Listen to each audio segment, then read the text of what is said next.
Assalamualaikum warahmatullahi wabarakatuh. Waalaikumsalam warahmatullahi wabarakatuh. Baik, pada pagi ini tepatnya 5 April 2023 kita sudah bersama dengan narasumber kita dengan Bapak Agus Adam Malik SAG Al-Hafiz. Nah, beliau ini selaku Ketua Penyuluh Agama Kabupaten Blitar, Ketua DAI Kaptimas Kabupaten Blitar, Ketua Ittihazul Hufaz Kabupaten Blitar, dan Ketua LDNU Kabupaten Blitar. Nah, pada kesempatan podcast kali ini kita bakal membahas mengenai puasa adalah salah satu sarana menuju ketakwaan. Nah, untuk lebih jelasnya, marilah kita ulas bersama. Ya, Assalamualaikum warahmatullahi wabarakatuh.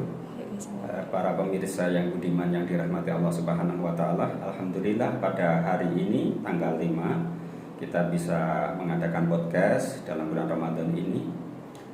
Allah berfirman dalam Qur'annya, ya ayyuhalladzina amanu kutiba 'alaikumusyamu kama kutiba 'alal ladzina min qablikum la'allakum tattaqun, yaitu yang berarti Allah mewajibkan kepada orang-orang yang beriman untuk melaksanakan puasa.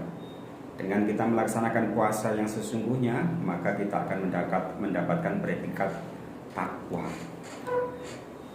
Kalau kita sudah takwa, ada di ayat yang lain di surat Tolak ada korelasi. Jadi kalau ayat tersebut mengatakan takwa, di ayat yang lain menjanjikan ketika orang itu bertakwa, maka janjinya Allah, wa may yattaqillaha yaj'al lahu makhraja wa yarzuqhu min haitsu la yahtasib. Yang pertama, kalau kita puasa dan kita mendapatkan predikat takwa, maka dengan bertakwa Allah akan memberikan makhrajan wa yarzuquhu min haitsu la yahtasib. Hidup kita diberi solusi dan rezeki kita sama Allah diberi tambahan yang tidak dinyana-nyana dari mana asal dan jumlahnya. Itu yang pertama. Yang kedua, wa may yattaqillaha yukafir anhu sayyi'atihi wa yu'dzim lahu ajra. Orang yang bertakwa, maka kesalahannya sama Allah akan dimaafkan dan juga derajatnya diangkat di sisi Allah. Itu yang kedua. Ada lagi yang ketiga. Yang pertama tadi, wa may yattaqillaha yaj'al lahu makhraja wa yarzuqhu min haitsu la yahtasib. Wa may yattaqillaha yaj'al lahu min amrihi yusra. Orang yang bertakwa, maka sama Allah urusannya dimudahkan.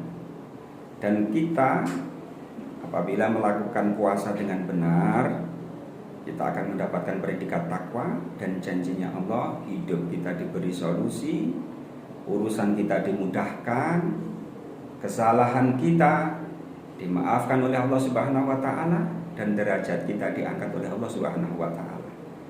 Terus takwa yang bagaimana yang bisa menyebabkan kita itu diangkat, diberi solusi, diberi kemudahan? Sahabat Rasulullah Ali karamallahu wajhah, Ali bin Abi Thalib, dia berkata, at-taqwa yang pertama adalah al-khaufu li rabbil jalil. Jadi takwa itu yang pertama adalah kriterianya takut kepada Rabbul Jalil, Allah yang Maha Agung. Yang kedua, takwa menurut Ali bin Abi Thalib karamallahu wajhah adalah al-amalu bit tanzil, selalu mengamalkan sesuatu di dalam Al-Quran. Yaitu al-amalu bit tanzil itu mengamalkan kitab yang telah diturunkan kepada Rasulullah SAW, yaitu Al-Quran. Yang ketiga, ar-ridho bil qalil, yaitu ridho atau orang Jawa nerimo ing pandum kalau bilang. Jadi kita itu ridho dan ikhlas atas pemberian Allah walaupun itu sedikit, mungkin itu yang paling barokah.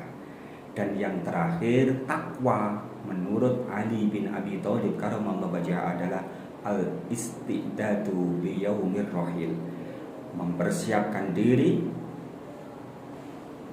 mendekatkan diri kepada Allah dan mempersiapkan diri mencari bekal untuk menghadap kepada Allah Subhanahu wa taala. Itu takwa menurut Ali bin Abi Thalib karamallahu wajhah. Apabila keempat itu bisa kita laksanakan, maka puasa kita akan mendapatkan predikat takwa, dan janjinya Allah kalau kita itu bertakwa akan diberi solusi dalam hidup, diberi kemudahan dalam segala urusan, diampuni segala kesalahan, dan diangkat derajat kita di sisi Allah. Dan puasa kalau kita laksanakan dengan benar adalah sarana menuju kepada ketakwaan kepada Allah Subhanahu wa taala. Itu saja yang bisa saya sampaikan. Semoga walaupun sedikit bisa bermanfaat, utamanya kepada kita dan umumnya kepada para pemirsa yang mendengarkan di channel ini. Terima kasih. Wassalamualaikum warahmatullahi wabarakatuh. Waalaikumsalam warahmatullahi wabarakatuh. Nah, dari Pak, ini ada mungkin pertanyaan yang mungkin dapat menjadi gimana ya? Dapat menjadi sebuah motivasi terhadap mereka semua. Nah, yang pertama yaitu adalah apakah semua orang dapat merayakan hari raya? Kalau merayakan hari raya itu boleh, bisa semua orang. Semua umat Islam itu bisa merayakan hari raya Idul Fitri, ya, merayakan hari rayanya. Tapi dia tidak, kalau tidak melakukan puasa, dia tidak mendapatkan predikat fitrah. Karena dalam puasa itu adalah membakar, menempa diri, jadi menghapus dosa-dosa kita karena dahaga, karena lapar kita, karena kita menahan nafsu kita.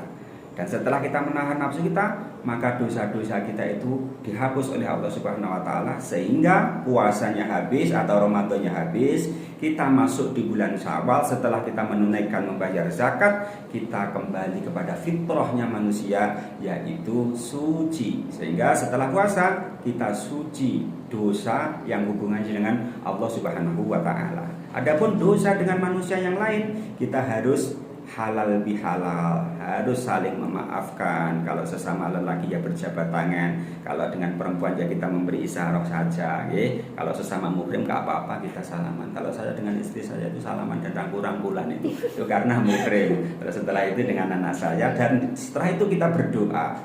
Jadi semua orang bisa merayakan hari raya. Bodoh itu entuk boleh, tapi predikat fitrah itu hanya diberikan oleh Allah kepada orang-orang yang menjalankan puasa di bulan Ramadan.